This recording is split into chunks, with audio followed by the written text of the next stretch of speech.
পাগলা তিতা মেয়েটা বোঝে না, পাগলারে মাজারে নিও না, জাগা জাগা বোঝে না, পাগলারে মাজারে নিও না। কথা বলতেছি সার্জিস পাগলা, মানে একটু থাকে না যে কি বলা হয় যে একটু জিনিয়াস ক্যারেক্টার যেগুলো, এগুলোর মাথা তার তোর ছিঁড়া থাকে। তবে ভাবিয়ে অল্প পানির মাছ বেশি পানি ফললে এরকমই হয়। আর মাঝে মাঝে বিতর্ক তৈরি করা যেন সার্জিসের একটা অভ্যাসে পরিণত হয়েছে। দেখেন, মন্দির, মসজিদ, মাজার এগুলো ধর্মভিত্তিক কিছু স্থান। তো এই অঞ্চলগুলোতে বা স্থানগুলোতে গিয়ে আপনি যদি কোন রকম রাজনৈতিক স্লোগান দেন, তাহলে মানুষ আপনাকে অপছন্দ করবে। আর কোথায় কোন কাজটা করতে হবে সার্জিসকে আসলে বোঝে না। আমার মনে হয় বুঝায় শুনে বিতর্ক তৈরি করা তার কাজ। কথা বলছি, সারা বাংলাদেশে সবচেয়ে পবিত্র যেই কয়েকটা স্থান আছে, এর মধ্যে হযরত শাহজালাল রাহমাতুল্লাহ আলাইহির যে মাজার আছে, সেই মাজার হচ্ছে, যারা মাজার প্রেমিক আছেন বা যারা মাজার পছন্দ করেন অথবা পছন্দ না করলেও ধর্মীয় ভাবাবেগ এবং গাম্ভীর্যের কারণে এই মাজারটা সবাই একবারের জন্য হলেও জিয়ারত করেন।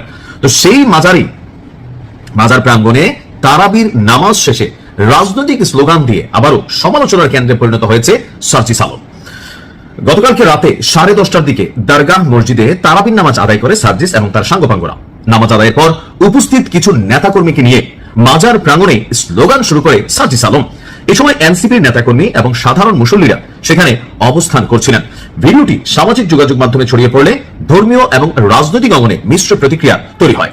সার্জিস আলম বলছিল, ইনকিলাব ইনকিলাব, জিন্দাবাদ জিন্দাবাদ। তারপরে আবার মানলো জামাতের এটা দুইটা ধর্মীয় স্লোগান, নারায়ে তাকবীর, আল্লাহু আকবার। তারপর বলছে দিল্লি না ঢাকা, ঢাকা ঢাকা। তারপর বলছে পাকিস্তানি ডায়লগ আবার, আজাদি না গোলামি, আজাদি আজাদি, দালালি না রাজপথ, রাজপথ রাজপথ। কিন্তু নিজেই একসময় অনেক দলের দালালি করছেন। জনতা একতা, জনতা জনতা, দিয়েছি তো রক্ত, আরো দেব রক্ত, সিলেট সিলেট। তোমার কোথায় রক্ত গেছে বাবা? তোমরা তো ডিবি হারুনের অফিসে গিয়ে মাশাআল্লাহ ভালোই খাইছিটা ছিলা, তাই না? এটা মানুষ বুঝে। বিশ্বাস করেন যে মানে এই ডিবি হারুন যে সার্জিস, হাসনাত আর অনেকের কপাল খুলে দিয়ে গেছেন। তো ওই সময় এখানে আবার কে উপস্থিত ছিলেন? জাতীয় নাগরিক পার্টির আহ্বায়ক এবং সংসদ সদস্য আমাদের মাননীয় এমপি মহোদয় নাহিদ ইসলাম, মুখ্য সমন্বয়ক নাসিরউদ্দিন পাটোয়ারি সহ দলের কেন্দ্রীয় এবং স্থানীয় নেতারা। তো এই বিষয়ে নাগরিক আন্দোলনের সমন্বয়ক আব্দুল করিম বলছেন, আপনার মাজার জিয়ারতের সময় এ পর্যন্ত কোন রাজনৈতিক দল দলীয় স্লোগান দিয়ে মাজার এলাকার আদব নষ্ট করেনি।